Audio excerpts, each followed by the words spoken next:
بسم اللہ الرحمن الرحیم۔ قربانی کا مسنون طریقہ کیا ہے؟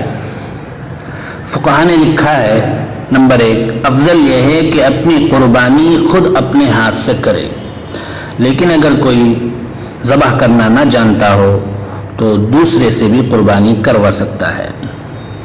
نمبر 2، اگر خود قربانی نہ کر سکیں تو کم از کم قربانی کے وقت قربانی کرنے والے موجود رہیں۔ نمبر 3، جانور کو لٹانے سے پہلے چھری تیز کر لینا مستحب ہے تاکہ ذبح کے وقت جانور کو زیادہ تکلیف نہ ہو۔ نمبر 4، جانور کو بائیں پہلو پر قبلہ رخ لٹا دیں، یعنی جانور کے پیر قبلے کی طرف کر دیں اور اپنا دایاں پاؤں اس کے کاندھے پر رکھ کر تیز چھری سے جلدی ذبح کریں، دیری نہ کریں۔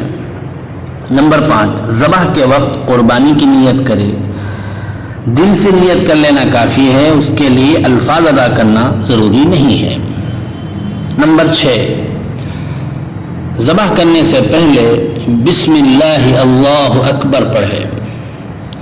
نمبر 7، ذبح کرتے ہوئے یہ آیتیں پڑھنا بھی احادیث سے ثابت ہے۔ انی وجہت وجہی للذی فطر السماوات والارض حنیفا وما انا من المشرکین قل ان صلاتی ونسکی ومحیای ومماتی للہ رب العالمین لا شریک لہ بذلک امرت وانا اول المسلمین۔